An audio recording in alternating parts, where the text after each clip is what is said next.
তোমরা কি করবা এই দেশে, এবং সবাইকে তুমি বেয়াদবি করে কথা বলো। দুইটা বেয়াদবি কথা দেখেন, আমি আপনাকে বলি, সার্জিস যে ছেলেটা সে বলে ফেললো শেখ হাসিনাকে ফাঁসিতে লটকানোর আগ পর্যন্ত এই দেশে নির্বাচনের কথা কেউ যেন না ভাবে, হ্যাঁ কেউ যেন না বলে। কত এই সম্রাট আকবরের ছেলে সে। 5ই আগস্টের পরে যে ছাত্র জনতা একটা অভূতপূর্ব অভ্যুত্থানের মাধ্যমে ফ্যাসিস্ট সরকারের পতন হয়েছে, এখন তো মানুষ তো একটা স্বপ্ন দেখেছিল, যেমন আপনারা মুক্তিযুদ্ধ করে যে একটা স্বপ্নের বাংলাদেশের কথা ভেবেছেন, আমরা 90-এর আন্দোলনেও এরকম একটা স্বপ্ন দেখেছিলাম, সেই সুযোগটা হাতছাড়া হয়েছে। এখন এই আন্দোলনের সুযোগটা এসেছে এবং শিক্ষার্থীরা একটা রাজনৈতিক দলও গঠন করেছে। আমি প্রথমে জানতে চাইব যে এই যে শিক্ষার্থীরা রাজনৈতিক দল গঠন করলো, এটাকে আপনি কিভাবে মূল্যায়ন করবেন এবং এদের ভবিষ্যৎ কি দেখেন? প্রথমত আপনার এই কথাটার সঙ্গে কিছুটা না আমি সম্পূর্ণ দ্বিমত পোষণ করি। 71 আর 24 বা 90 এক জিনিস না। আমি এক জিনিস বলি নাই, আমি বলেছি তখন আপনার স্বপ্ন দেখেছিলাম। স্বপ্ন 71 স্বপ্ন হইল আপনার ঘর ছিল না ঘর পাইছেন, বাড়ি ছিল না বাড়ি পাইছেন। এইটার উপরে দাঁড়ায় এখন আপনি 24 করতেছেন বা 90 করতেছেন। ঠিক আছে, বারবার তো আমরা হোঁচট খেয়েছি। 71 আমরা যে দেশটা পেলাম, বাড়ি ছিল না ঘর পেলাম, কিন্তু তারপরে দেশটা গড়ার যে আমরা স্বপ্ন দেখেছিলাম সেটা আমরা হোঁচট খেয়েছি। 90 এসে একবার হোঁচট খেলাম, আবার সেই যে রাজনৈতিক যাদের কাছে আমরা দেশটা পরিচালনার জন্য দিই, যাদের কাছেই দিয়েছি তারাই তো জনগণের আকাঙ্ক্ষাকে রাখতে পেরেছে বলে মনে হয় আপনার? আমি আপনাকে খুব ক্লিয়ার বলি, প্রথম স্বাধীনতা পায় আমেরিকানরাও কিন্তু 100 বছর হোঁচট খাইছে। অনেকে বলে 300 বছর হোঁচট খাইছে ব্রিটিশরা, তারা কিন্তু এখন একদম পলিশড হয়েছে। আমরা তো মাত্র 54 বছর আর হোঁচট খাইছি ঠিকই, কিন্তু একদম কিছুই হয় নাই গত 54 বছরে। এইটা যারা বলে তারা বোধহয় জিনিসটা ভাইবা দেখে না যে 385 কোটি টাকার বাজেট ছিল 70 সনে পূর্ব পাকিস্তানের 70 সনে বাজেট ছিল 385 কোটি টাকা। 72 সনে স্বাধীন বাংলাদেশে তাজউদ্দিন সাহেবের প্রথম বাজেট হলো 750 কোটি টাকা। আর 54 বা 53 বছর পরে হাসিনার শেষ বাজেট ছিল বা এখনকার শেষ বাজেট হলো 7.5 লক্ষ কোটি টাকা।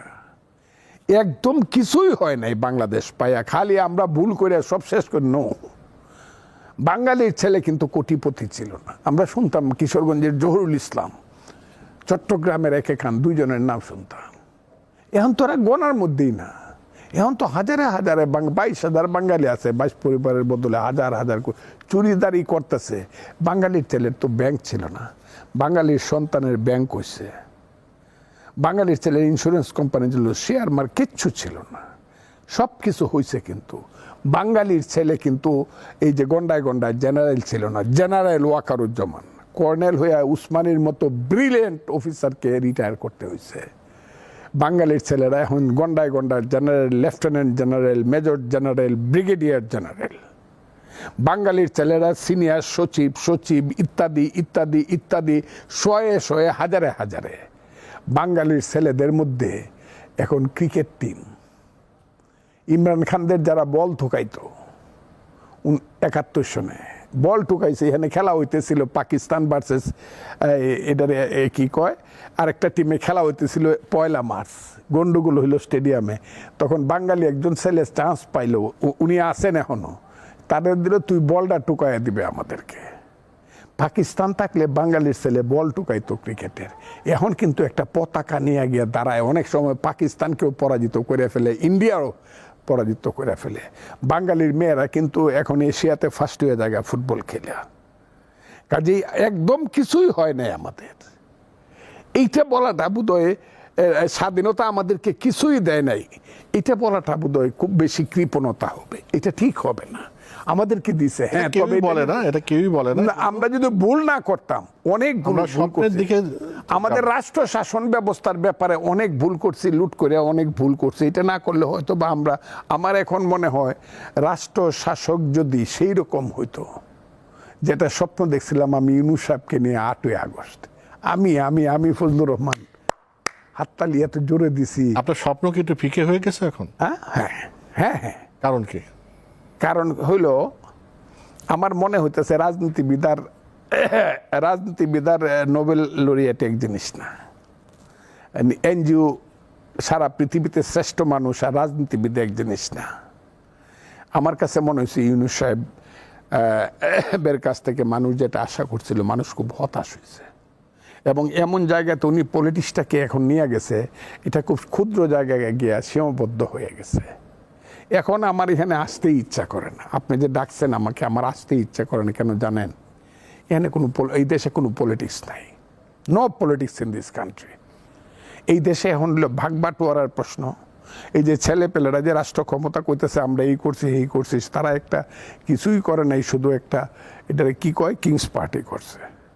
কিংস পার্টি করে আমার কাছে মনে হয়েছে আমি তাদেরকে কোনো করতেছি না, দুর্নাম করতেছি না।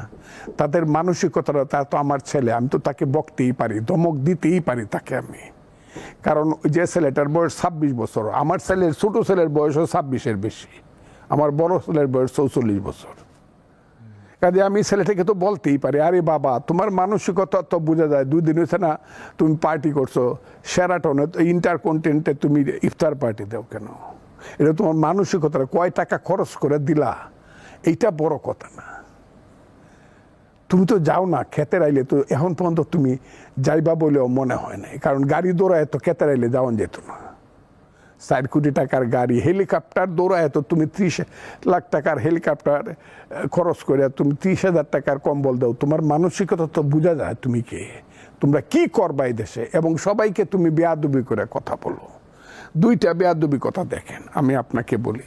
সারজিৎ যে ছেলেটা, আমি তার বাপের বয়সটা দেখছি, আজকেও দেখছি বাপের বয়সটা আমার চেয়ে 15 বছরের ছোট তার বাপ। ঠিক আছে, কিন্তু আমি তাকে স্নেহ করি। ছেলেটা আছে, ভালো বক্তৃতা করতে পারে, সে যাই যতটুকুই করে। সে বলে ফেললো শেখ হাসিনাকে ফাঁসিতে লটকানোর আগ পর্যন্ত এই দেশে নির্বাচনের কথা কেউ যেন না ভাবে। হ্যাঁ, কেউ যেন না বলে। কত এই সম্রাট আকবরের ছেলে সে।